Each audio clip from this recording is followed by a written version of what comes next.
Andy on this here. I adore the Ray Charles version. I know, but Andy hasn't commented. Of them in South Asia for being paid so little. That is the big question, and it's been asked for years and years and years. And if I can just kind of add on to something you said, we're achieving these prices because we're selling effectively below cost, or we're achieving what should be the real cost because workers are not being paid the living wage. That's the problem. So yes, there are things that the government can do, but what the government is up against and what the big problem is that many of these fast fashion businesses are making their shareholders or their owners a huge amount of money. They're making them incredibly wealthy. So anything the government has to do potentially has the chance to upset those businesses. And you may be aware that in 2019, after a big audit was done about the fast fashion industry, one of the suggestions was to start a surcharge 1 pence for every fast fashion garment that was sold, which would go towards a contribution towards the damage that was being caused by fast fashion. And at the time, the government, apparently they haven't said no, they're going to reconsider it in 2022. So some years on, even an amount as small as 1 penny is still not something the government would be prepared to back. Which shows you the challenge ahead. Another challenge is you can't just have one government doing it. You need a number of governments in the Western world getting involved in projects like this. And do we need something similar to what we're seeing in the mineral world now, where we won't take minerals from conflict areas in Africa? Do we need something similar put in place in fashion now? Because we keep discussing these stories consistently. We do. What we ideally need, because of course it's never simple, one half of this problem is the fast fashion brands. The other half of this problem is the consumers. And our consumers, especially young people, for very legitimate reasons, want to be able to buy fast fashion very cheaply. Social media, the digital world has made this situation far, far worse than it ever was. And do you worry it's going to get worse now because of the pandemic? Because people have less money in their pockets, they want things that are cheaper. Yeah, I do, because whilst there has been an interest in looking at where goods have been coming from and saying local production, at the same time, the country is going to need to build its economy again. So I actually do think it's going to get worse. So yes, going back to your point about having restrictions, yes, I think we do. We also need some sort of labelling system so that customers who are genuinely interested in buying sustainable fashion are able to do so, because there's a clear and easy label, much like they've done on some food products, that tells them if you buy this garment, you will know that it has not exploited any workers from Southeast Asia, as you say. So something along those lines could be one way of just making it a little bit easier for consumers to know exactly what they're buying. I spend a lot of time in South Asia. It's sometimes difficult for Western companies to know what's happening in those factories, isn't it? It is, and this is another problem, because some of the factory owners are interested in generating wealth and keeping the factories going, and although there are audits and visits that are done to these factories, very often they're known about in advance and it's prepared for, the workers are advised on what kind of things they need to say. So it isn't really a true audit. They aren't really catching out what's really happening every day. And some of those governments in those parts of the world, India, Pakistan, Bangladesh, where we know low wages are sometimes paid, they're worried about actually losing that textile industry to other emerging economies as well. Yeah, this is another problem, that very often the fashion industry is set up in emerging countries because it's one of relatively low cost compared to others. So this is another big problem. And obviously the fact that in many of these countries there is no labour, there's no unions. So the workers are really have to take whatever it is they're given. And in many cases, if they don't work, then they don't eat at all. And therefore the alternative is to work and earn a small amount of money rather than have no money at all. Noel Haley there. Now, Mark, if I can come to you firstly, I mean, I'm sure this is a conversation that you've had many times, you know, Western companies coming in, paying very poor wages in countries like Pakistan, Bangladesh and India. What can be done about that? What can Pakistan do about it? So basically the problem is that, you know, even though we have one of the largest labor and manpower resources in the world, but Human Rights Watch documented this, that, you know, there was a range of violations in Pakistan's garment factories especially, and it includes, failure to pay minimum wages and pensions, suppression of independent labor unions, forced overtime, insufficient breaks, and a disregard for regulations. So the thing is that you were earlier saying that maybe the fashion brands are not aware of the working conditions in countries like Pakistan or other South Asian countries where the labor is very cheap. But I actually think that they turn a blind eye to it. They know are what's well going on. aware. Yeah, they know what's going on. And as far as the Pakistan government is concerned, already there's so much unemployment, and our economy is not doing that great. So they would not really do much to implement They need laws. that work, Yes, we don't have they? a They need that work. Yes, they do, and a lot of labor. I mean, this is pure exploitation. But the thing is that they are being paid 10,000 rupees a month, which is nothing, which is less than. I mean, the whole story about Boo, how much they were being paid, but these people, they depend on it, so their livelihoods depend on it. So even though the minimum wage is 17,500, they will still opt to work for 10,000 because it's better than nothing. That's what these people say, and that's unfortunate because I've seen that. I've seen that so many times in India as well. You're absolutely right on that. Alexander, I want to bring you in quickly here before we head to the news. Is it going to be consumers who change this in the end? Well,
it may not be.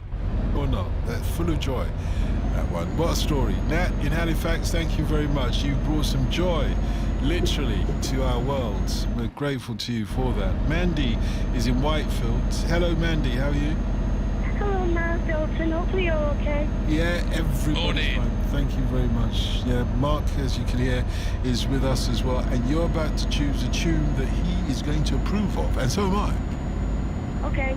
Do you want me to tell you? Well, you take your time. You take your time. You take your time and suck us into it. You know, draw us in, as it were. Jingle bells. Joking. Yeah, well, it wasn't a bad joke. It wasn't a bad joke to start off with. But At least it made you laugh. it made me laugh. I'll tell you what made me smile was this. Car wash. I Rolls Royce. Oh yeah. And people of my generation at the discotheque, as soon as we heard that hand clapping right there. Yeah, it gets you going, doesn't it? The does. music itself has got a beat in it. I want to dance when I hear it. I wanted to work in a car wash when I heard it. Can you imagine that? Well, yeah, And one day, Don, you shall. I hope so. That's a job that you're probably doing now. Well, thank you very much for that. I'll Glad take you're the that. one who said it, Mandy. I will take that as long as it's as much fun as they suggest it will be on the record. Well, why I thought about it is because in the record itself, it goes on about that people have gone to a certain place hoping to do better for themselves, maybe actor, whatever, and they can't because of, and then they up in car wash, maybe a waitress, you know, like when they go to these film studios, and they're having a blast just doing the car wash by the sound of it. You know, there's nothing wrong with doing a car wash. Well, as I said, the music, it's so upbeat, and like I said, it sounds like they're having a blast, and they're meeting people they probably wouldn't have met. You know, It's a joyful tune. It's lively. It's a joyful tune because I'm sure most of us have had those jobs which have not necessarily paid a lot and not been seen as being a very high job, and yet we saw those miserable people going to their well-paid office jobs, and we thought, oh no, we're having a lot more fun. Let them go off miserably and earn much more. Miserable, don't they? Yeah, and earn more money than us, as long as we can have. Steve Rosenberg. Let's get some other stories now from our news desk with David. The Mayor of New York, Bill de Blasio, has said that the city's sheriff's deputies will conduct home and hotel visits to ensure that visitors from Britain abide by a quarantine introduced to guard against the new variant of COVID-19. He added that British and all international visitors to the city would be fined $1,000 for each day they violate the quarantine. More than 50 countries have banned British travellers since the alarm was raised over the variant coronavirus spreading in England on Saturday. The authorities in China have begun an investigation into the technology giant Alibaba for suspected monopolistic practices. The firm's affiliate company Ant Group will also hold supervisory and guidance talks with financial regulators. In response, the firm has said that it will comply with all regulatory requirements. And a Catholic priest and a nun in India have been sentenced to life in prison for the killing of another member of their convent nearly 30 years ago. Father Thomas Couture and Sister Sephi were convicted of murdering 21-year-old Sister Abaya in 1992 and destroying evidence of the killing. The pair killed her after she came across them engaged in illicit sexual activity. David, thank you.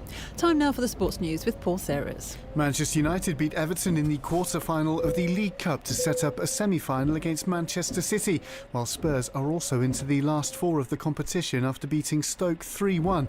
Senior football reporter Ian Dennis has the details. Tottenham Hotspur will be favourites to reach the final, although Brentford are unbeaten in 14 matches and have already accounted for 4 Premier League sides in the competition. It's the 5th time a side managed by Jose Mourinho has reached the semi-finals. He's won the Cup on the 4 previous occasions. The Manchester derby is a repeat of last year's semi-final, although this season they are one-legged affairs. 2 late goals were enough for United to beat Everton, but they will hope for better fortune after losing all 3 semi-finals last season. City have certainly dominated this competition and have progressed in all 18 ties since actually losing to United back in 2016. Formula One team Haas have reaffirmed that Nikita Mazepin will drive for them next season. It comes after the Russian driver apologised for his inappropriate behaviour. More from our Formula One commentator Jack Nicholls. There had been speculation regarding Nikita Mazepin's future with the Haas team ever since he posted an inappropriate video with a woman on Instagram. The speculation was fueled when he removed any reference to Haas in his Instagram bio, but the team have today confirmed that the matter has already been dealt with internally and reiterated that Mazepin will partner Mick Schumacher next season. Despite it being a controversial decision, Haas's very existence may well depend on the money that the Mazepin family are bringing to the team. And England cricketers will be allowed to fly to Sri Lanka for next month's 2 Test series, despite flights from Britain being suspended because of the new variants of COVID-19. Paul, thank you. It's that time of year when millions of families across Europe have been putting up their Christmas trees. And if you're one of them, chances are that your tree grew from a wild seed taken from the forests of Georgia. Georgia's northern firs account for 80% of Christmas trees sold in Europe. They're sought after for their pleasant aroma and their needles, which don't drop off too quickly. But the annual cone harvest is a risky business, as Rayhan Dimitri reports from the wild alpine forests of Ratcha in western Georgia.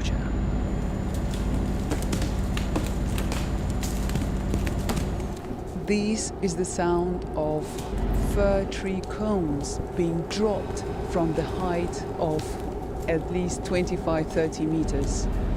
I'm in the forests of Ratcha, famous for its northern fir or the Caucasian fir trees. This is where the story of Christmas trees sold widely in Europe begins.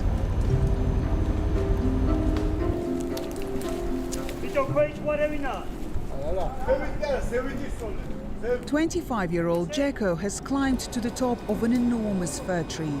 He tosses the cones to the ground. These cones will be bought by Danish company Levinson, one of the largest producers of Christmas tree seeds in Europe.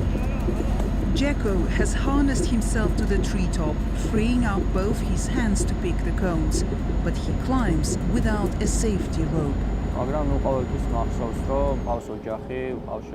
I always remember that I have a family and I have a girlfriend, and I try to follow the safety measures as much as possible. So why use a rope if I can climb faster without it?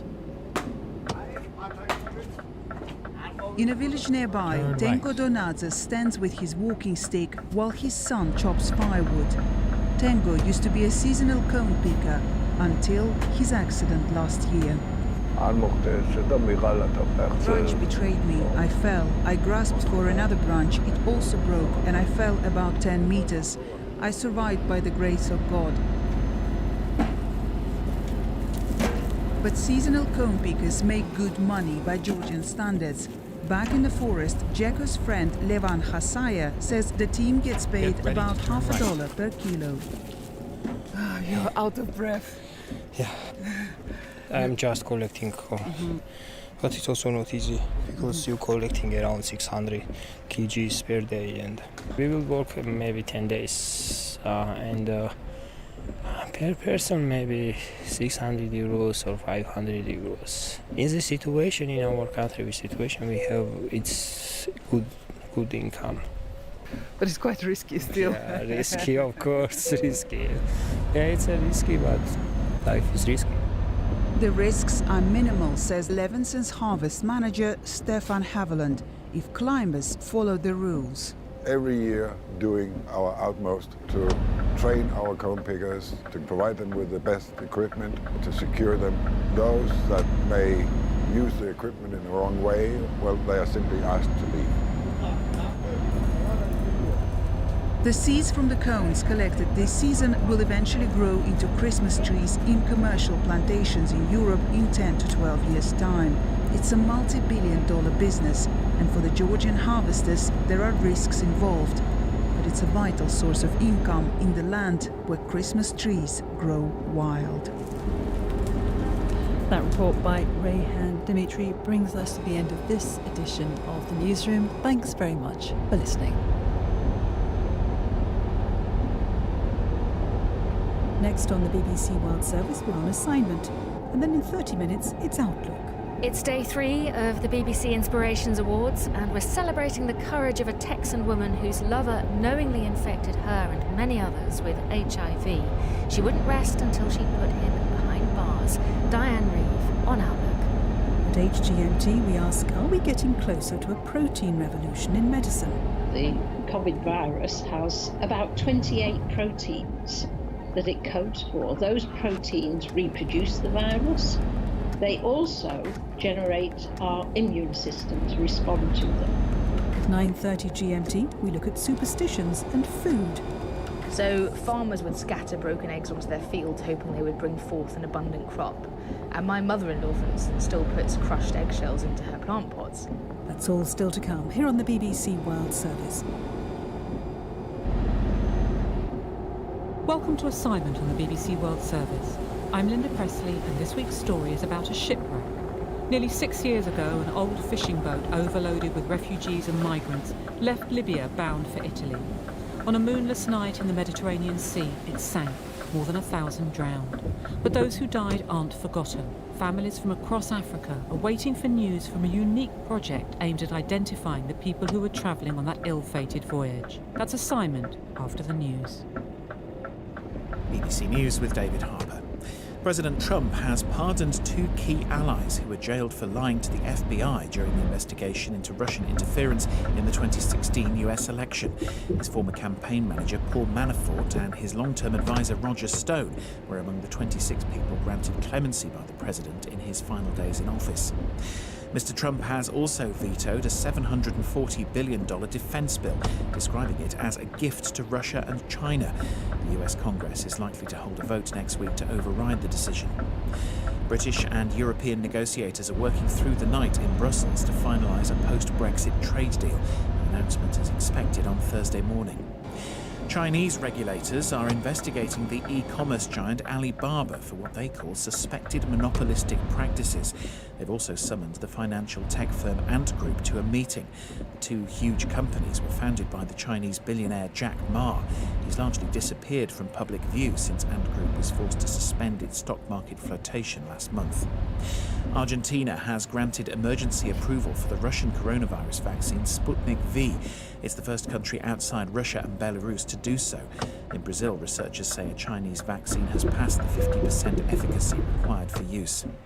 The UK is banning all flights arriving in England from South Africa to stop the spread of a new coronavirus variant. The measure is due to come into force later on Thursday. France has accused the former president of the Central African Republic, Francois Bozizé, of trying to block presidential and parliamentary elections due on Sunday. French fighter planes have flown over the country. And in basketball, one of the first matches of the NBA season in the US has been postponed because a team couldn't field enough players. 3 members of the Houston Rockets returned either positive or inconclusive coronavirus tests. Another 4 are in quarantine. BBC News.